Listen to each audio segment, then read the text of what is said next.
बहू की जेब खर्ची। दीनदयाल और सुमित्रा का बेटा अनुज बहुत ही संस्कारी था। वो हमेशा अपने पापा दीनदयाल और माँ सुमित्रा की हर बात मानता था। अनुज को जितनी भी तनख्वाह मिलती थी उसका सारा हिसाब किताब दीनदयाल अपने पास रखता था। जब अनुज की शादी कृष्णा नाम की लड़की के साथ हो गई तब भी अनुज अपने कमाए हुए सारे पैसों को अपने माँ बाप को ही देता था और कृष्णा को छोटी छोटी चीज़ खरीदने के लिए भी अपने सास ससुर की परमिशन लेनी पड़ती थी। इसकी वजह से धीरे धीरे कृष्णा को गुस्सा आने लगा और इसीलिए एक दिन उसने अनुज को कमरे में बुलाकर उससे बात करने की कोशिश की। आप अपने माँ बाप की सारी बातें मानते हैं और ये मुझे बहुत अच्छा भी लगता है, लेकिन अब आपने मुझसे शादी की है, मेरी जिम्मेदारी उठाना भी आप ही का काम है ना। ऐसा क्यों कह रही हो तुम? क्या मैं तुम्हें खुश नहीं रखता? वो बात नहीं है अनुज, आप मुझे खुश रखते हैं, लेकिन देखिए ना, एक छोटी सी चीज़ के लिए, एक माचिस के डिब्बे लाने के लिए भी मुझे आपके मम्मी पापा की परमिशन लेनी पड़ती है, उनसे पैसे मांगने पड़ते हैं। अरे तो इसमें परेशानी क्या है? अच्छा नहीं लगता अनुज, आपकी इतनी अच्छी सैलरी होते हुए भी किसी के आगे हाथ फैलाना मुझे बिल्कुल पसंद नहीं। इसमें हाथ फैलाने वाली कोई बात नहीं है कृष्णा, तुम बात को गलत दिशा में ले जा रही हो। वो हमारे माँ बाप है और हमारी चिंता करते हैं, इसलिए पैसों का हिसाब किताब अपने पास रखते हैं। मैं आपकी बात से पूरी तरह सहमत हूँ, लेकिन कम से कम महीने की 2-4 हज़ार तो आप मुझे दे सकते हैं ना, जिससे मैं अपनी ज़रूरत की चीज़ें ला सकूँ। देखो कृष्णा, इस घर में हमेशा से ऐसा ही रहता आया है और ऐसा ही रहेगा, और प्लीज़ इस बारे में अब मैं आगे और कोई बात सुनना नहीं चाहता। शाम के वक्त, मम्मी जी मुझे पार्लर जाना था, 100 रुपये चाहिए थे।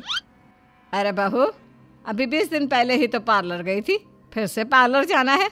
पैसों की कोई कीमत है या नहीं? मम्मी जी मैं सिर्फ 100 रुपये ही मांग रही हूँ और चाचा जी के यहाँ शादी में जाना है। आपको पता है ना, 100 रुपये में क्या बिगड़ जाएगा, मेरा पार्लर जाना ज़रूरी है। अच्छा ठीक है, ये लो 100 रुपये, और पैसे बचे तो आकर वापस दे देना। ठीक है मम्मी जी। अच्छा ये बताओ, शादी में क्या पहनने वाली हो? अरे ढंग के कपड़े पहना, हमारी नाक कटवा के ना आना रिश्तेदारी में। मम्मी जी सोच रही थी कल अनुज के ऑफिस की छुट्टी है तो उनके साथ जाकर शॉपिंग करके आ जाऊंगी। ठीक है, मैं तुम दोनों को कपड़े खरीदने के लिए जेब खर्ची दे दूंगा। 2000 तुम्हारे लिए हैं और 5000 अनुज के लिए। लेकिन पापा जी, अगर मेरे कपड़े 2000 में नहीं आए तो? कोई बात नहीं, मुझे बाजार से फ़ोन करके बता देना, मैं और पैसे भिजवा दूंगा। ये क्या तरीका है, इतनी छोटी छोटी बातों के लिए भी सास ससुर से पैसे लेना। मम्मी पापा ने तो पूरी तरह से इस घर को अपने कब्जे में लिया हुआ है। हम अपनी मर्जी से ना कुछ पहन सकते हैं ना खा सकते हैं। कृष्णा की जाने के बाद दीनदयाल और सुमित्रा आपस में एक दूसरे से बात करते हैं। सुना आपने, बहू ने कैसा मुंह चढ़ा लिया जब मैंने उसे कहा कि रोज रोज पार्लर जाने की क्या ज़रूरत है। सही कहती हो तुम सुमित्रा, इसीलिए तो मैंने अनुज को शुरू से ही पट्टी चढ़ा कर रखी है, भाई सारे खर्चे का हिसाब किताब और अपनी तनख्वाह मेरे हाथ मिलाकर पकड़ा दे। बात तो सही कहते हैं आप, आजकल के बच्चों को अगर खुला छोड़ दिया जाएगा ना तो सारा घर ही लुटवा देंगे। तुम उसकी चिंता ना करो, अनुज पूरी तरह से मेरी बातों में आया हुआ है। वो कभी 1 रुपया भी अपनी पत्नी को ले जाकर देने वाला नहीं है।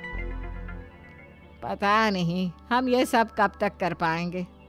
अरे बहू का क्या पता, कहीं बेटे के कान भर दिए तो? तुम्हें उसकी चिंता करने की कोई ज़रूरत नहीं है। मैंने अनुज का सारा हिसाब किताब अपने हाथ में कुछ इस तरह से लिया हुआ है कि वो चाह कर भी कुछ नहीं कर पाएगा।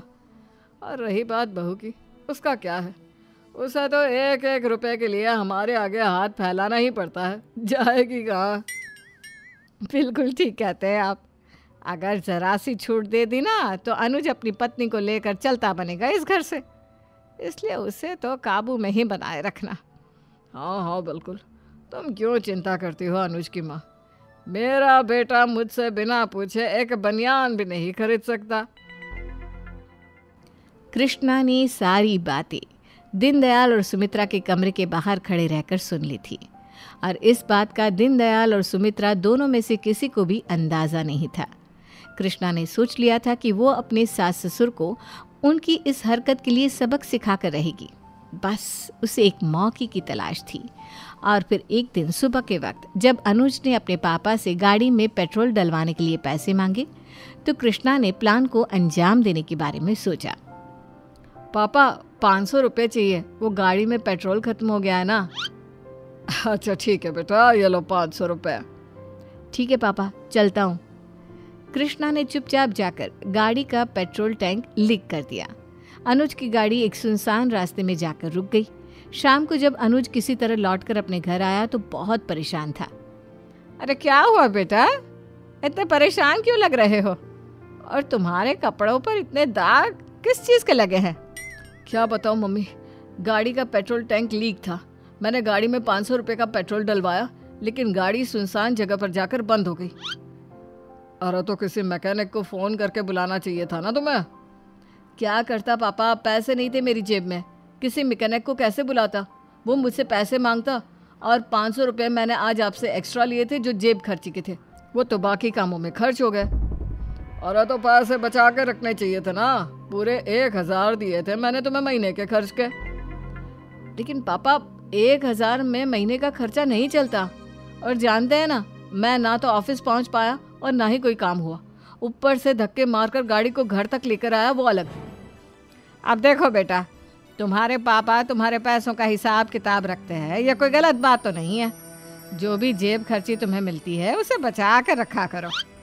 लेकिन मम्मी 1000 रुपये में आजकल के ज़माने में काम नहीं चलता। अच्छा, बड़ी बातें बनाने लगा है तू। लगता है शादी के बाद तेरी जुबान खुल गई है। इससे पहले तो तेरा काम चल जाता था 1000 रुपये में। अनुज चुपचाप अपने कमरे में जाता है। अगले दिन जब मनोज को अपने ऑफिस से सैलरी मिलती है तो उसमें से 10,000 निकालकर वो अपनी पत्नी कृष्णा को देता है। ये क्या अनुज, और ये पैसे मुझे क्यों दे रहे हैं? तुम ठीक कहती थी कृष्णा, थोड़े पैसे हमें अपने लिए भी बचा कर रखने चाहिए। ये पैसे तुम चुपचाप अपने पास रख लो। उस दिन मेरे पास जेब में जब 1 रुपया भी नहीं था, कितनी प्रॉब्लम हुई थी ये मैं ही जानता हूँ। मैं तो पहले से कहती थी, लेकिन चलिए कोई बात नहीं, देर आए दुरुस्त आए। अगले दिन सुबह के वक्त अनुज के ऑफिस जाने के बाद, कृष्णा बहू जरा इधर तो आओ। क्या हुआ पापा जी? अनुज ने मुझे अपनी तनख्वाह लाकर तो दे दी बेटा, लेकिन इस पे पूरे 10,000 कम है। जाओ जल्दी से ले आओ और वो 10,000 मुझे दे दो। लेकिन पापा जी, वो पैसे तो खुद अनुज ने मुझे दिए हैं। अरे हमें क्या पता तुमने चोरी कर लिया हो तो। मेरा बेटा तो सीधा साधा है, जैसी तनख्वाह मिली नहीं अपने पापा को लाकर दे देता है।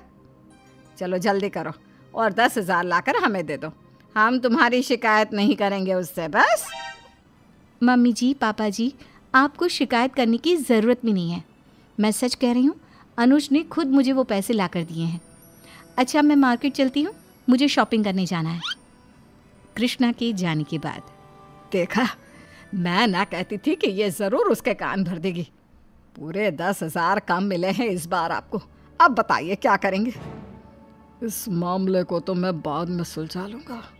अभी तो मैं ज़रा बैंक जा रहा हूँ, ये सारी तनख्वाह अपने खाते में डलवाने के लिए।